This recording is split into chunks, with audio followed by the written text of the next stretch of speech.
Hello friends. China के अंदर फैली एक रहस्यमयी बीमारी से पूरा विश्व एक बार फिर से चिंतित है, क्योंकि चाइना के अंदर जो मिस्टीरियस डिजीज फैल रही है उसकी वजह से बहुत सारे केसेस सामने आ रहे हैं। फॉर एग्जांपल, बीजिंग में लगभग 7,000 बच्चे डेली हॉस्पिटल्स के अंदर देखे जा रहे हैं और उनके अंदर निमोनिया के सिम्टम्स पाए जा रहे हैं। चाइना की तरफ से इस डिजीज को लेके काफी सारे रीजंस इन्होंने एक्सप्लेन किए हैं, लेकिन अभी भी इस डिजीज के ओरिजिन को लेके क्लैरिटी नहीं है। और यही रीजन है कि डब्ल्यूएचओ जो है उसने यहाँ पे चाइना से इन्फॉर्मेशन मांगी है कि आप यहाँ पे हमें रीजन बताइए, आपकी जो लैब्स हैं उनके रिजल्ट्स हमें चाहिए, क्योंकि पिछली बार वाली गलती डब्ल्यूएचओ नहीं दोहराना चाहेगा। लास्ट टाइम हमने देखा था कि जो कोरोना महामारी फैली थी उसके अंदर चाइना के अंदर केसेस लगातार बढ़ रहे थे, लेकिन चाइना की तरफ से वो इन्फॉर्मेशन प्रॉपर तरीके से नहीं दी गई। क्योंकि अगर प्रॉपर तरीके से दी जाती, क्वारंटाइन हम कर दे, इंटरनेशनल ट्रैवल पे रेस्ट्रिक्शन लगाते, तो जो कोरोना पेंडेमिक ने जो लाखों करोड़ों लोगों की जान ली वो इस तरह से नहीं होता, इतने लार्ज स्केल पे नुकसान नहीं होता। यही गलती अब डब्ल्यूएचओ नहीं दोहराना चाहेगा, तो डब्ल्यूएचओ ने यहाँ पे एक कॉशियस अप्रोच लिया है। ये डब्ल्यूएचओ का स्टेटमेंट यहाँ पे आप देख सकते हैं।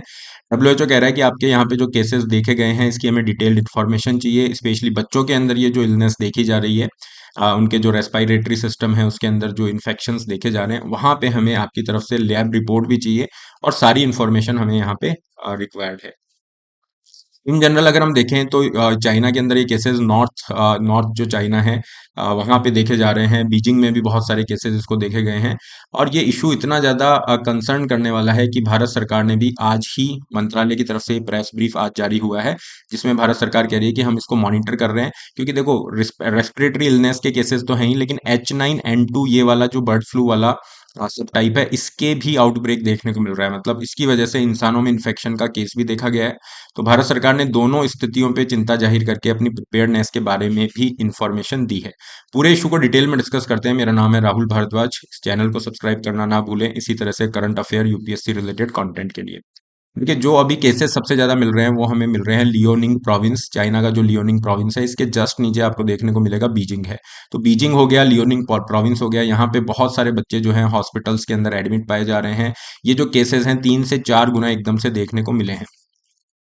अगर हम मीडिया रिपोर्ट्स या फिर जो ऑथेंटिक एक इंटरनेशनल जो डिजीज सर्विलेंस आपका सिस्टम है, प्रोमेड, इसकी तरफ से भी रिपोर्टिंग की गई है कि बहुत सारे ऐसे अनडायग्नोस्ड निमोनिया के बच्चे हैं जो नॉर्दर्न चाइना में पाए गए हैं। इनके क्लस्टर्स हैं, मतलब एक जगह पे बहुत सारे बच्चे इन्फेक्टेड पाए जा रहे हैं। क्या इसके रीजंस हो सकते हैं? हालांकि चाइना ने कुछ रीजंस यहाँ पे दिए हैं। वो कह रहे हैं कि देखो, हमने पहले कोरोना के समय पे रेस्ट्रिक्शन लगा रखे थे, अभी वो ट्रैवल रेस्ट्रिक्शन हटा दिए, सारी चीजें हटा दी, तो लोग एक दूसरे के कांटेक्ट में आ रहे हैं और फिर एनवायरनमेंट में, एयर के अंदर जो भी वायरस बैक्टीरिया है उनकी वजह से ये इन्फेक्शन फैल रहा है। फॉर एग्जांपल, इन्होंने नाम लिया जो कॉमन जो खांसी जुकाम के जो वायरस है, इन्फ्लुएंजा वायरस का नाम लिया है। माइकोप्लाज्मा न्यूमोनी वायरस, ये जो बैक्टीरिया है इसका नाम लिया है, जिसकी वजह से हमारे लंग्स के अंदर ये जो इन्फेक्शन होता है, सांस लेने में तकलीफ होती है। ये सब देखा जा रहा है। चाइना ये भी कह रहा है कि कोरोना वायरस और सिनक्लियल जो वायरस है इसको ऑर्थोन्यूमो वायरस भी कहते हैं गाइस। ये ध्यान रखिएगा, सिनक्लियल ये जो वायरस है इसको ऑर्थोन्यूमो वायरस भी कहा जाता है, क्योंकि ये भी रेस्पिरेटरी सिस्टम को ही अटैक कर रहा है। लेकिन खास बात यह है कि बच्चों के अंदर फीवर आ रहा है और उनको सांस लेने में दिक्कत हो रही है, कफ के कोई लक्षण नहीं देखने को मिल रहे हैं। इसीलिए अथॉरिटीज की तरफ से अगर हम देखें तो ये कह रहे हैं कि इसका ओरिजिन कहाँ से है, अभी हमारे को अनक्लियर है। हालांकि चाइना ने अपनी तरफ से रीजंस बता दिए, लेकिन ऑथेंटिक सोर्सेज ये कह रहे हैं कि इसका ओरिजिन अभी भी अनक्लियर है। इसीलिए डब्ल्यूएचओ ने यहाँ पे रिक्वेस्ट किया है कि आप सारी की सारी इन्फॉर्मेशन, आपकी लैब रिपोर्ट्स हमें यहाँ पे भेजेंगे। जो लास्ट टाइम हमने गलती की थी वो हम नहीं करने वाले हैं। ये केसेस हमें मिड अक्टूबर से देखने को मिल रहे हैं। लगातार केसेस में बढ़ोतरी देखने को मिल रही है। चाइना का खुद का एक सिस्टम है, ग्लोबल इन्फ्लुएंजा सर्विलेंस सिस्टम, उस पे भी ये केसेस रिपोर्ट किए गए हैं। डब्ल्यूएचओ ने कुछ यहाँ पे प्रिकॉशंस दिए हैं कि आप जो भी प्रिकॉशनरी मेजर ले सकते हो, कि वैक्सीनेशन की जरूरत है तो वो करवाइए, सोशल डिस्टेंसिंग यहाँ पे रखिए, फाइन, मेडिकल टेस्ट की जिनकी जरूरत है वो रखें, अननेसेसरी बाहर नहीं घूमना है, लोग घरों में रहें, उस रीजन के अंदर अच्छी वेंटिलेशन रखा जाए, और जो भी हाइजीन है, हाथ धोना, हैंड हाइजीन वगैरह, वो प्रॉपर रखा जाए, जिससे बीमारी को फैलने से रोका जा सकता है। ओवरऑल हेल्थ केयर सिस्टम को भी अलर्ट किया गया है, उसके सर्विलेंस का बढ़ाया गया है कि जो भी अगर इन्फेक्शन वाले केसेस हैं उनको हम अपना रिपोर्ट करें, दर्ज करें। ऐसा नहीं कि इन्फेक्शन वाला केसेस है वो हमारे से बाहर निकल जाए। ये इतना ज्यादा कंसर्न एकदम से बढ़ा, इसलिए आज दोपहर में देखेंगे भारत सरकार का जो हेल्थ मंत्रालय है उसकी तरफ से प्रेस ब्रीफ जारी किया गया। उन्होंने कहा कि हम इसको क्लोजली मॉनिटर कर रहे हैं, रेस्पिरेटरी इलनेस वाले केसेस को, और इंडिया के अंदर जो रिस्क है थोड़ा सा मतलब किस तरीके से अगर है तो वो कंपैरेटिवली कम ही बता रहे हैं फिलहाल के लिए। और H9N2 वाली जो आउटब्रेक है इस पे भी इंडिया ने स्टेटमेंट दिया है, क्योंकि देखो चाइना में क्या है, जो बर्ड फ्लू होता है इसके काफी सारे टाइप्स होते हैं।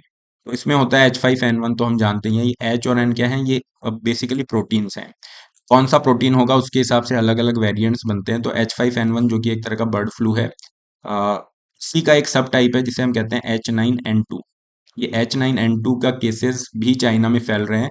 और यहाँ पे ये एक केस देखा गया जिसमें बर्ड्स से ये जो फ्लू का सिम्टम है वो ह्यूमन में आया है। तो अक्टूबर 23 में ये केस देखा गया था। तो इंडियन गवर्नमेंट यहाँ पे कह रही है कि हम इस चीज को भी देख रहे हैं कि ह्यूमन जो केसेस हैं एवियन इन्फ्लुएंजा के, वो ज्यादा नहीं फैल जाएं। वैसे कंपैरेटिवली इसका स्प्रेड कम है, इंसानों में फैलने की चांस कम है, लेकिन फैल रहा है। तो उसको लेते हुए सारे प्रिकॉशन हमने लिए हैं, हमने भी अपना सर्विलेंस बढ़ा दिया है।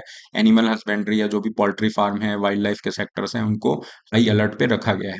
ओवरऑल इंडिया की तरफ से ये भी मेंशन किया गया कि देखिए हमने कोरोना के समय से ये सारी तैयारी कर ली थी। इस तरह की कोई भी अगर पेंडेमिक रिलेटेड रिस्क होते हैं तो we are well prepare to deal with this kind of risk. Bharat की वन हेल्थ अप्रोच है जिसके अंदर हम एनवायरमेंटल जो हेल्थ है या वाइल्ड लाइफ जो है उसको भी जो है सही तरीके से लेके चल रहे हैं। केवल इंसानों की हेल्थ की हम बात नहीं कर रहे हैं, ओवरऑल इकोसिस्टम की हेल्थ की अप्रोच पे हम लेके चल रहे हैं।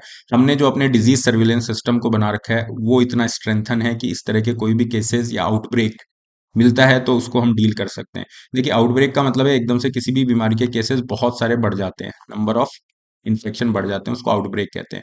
जब वो एक बहुत बड़े एरिया में फैलना शुरू करती है तो एपिडेमिक का रूप लेती है, और बहुत सारे देशों में, कॉन्टिनेंट में जैसे कोरोना फैला था तो वो पेंडेमिक का रूप ले लेती है। तो यहाँ पे काफी सारी मीडिया रिपोर्ट है जो कह रही है कि यार चाइना की तरफ से वापस से इस तरह से चीजें ना हो कि ये बीमारी फैल जाए, पेंडेमिक का रिस्क जो है वो भी बताया जा रहा है। That's all for today in this lecture. Have a great day guys. Don't forget to subscribe the channel and join my Telegram channel to get the PDF of the session and other important links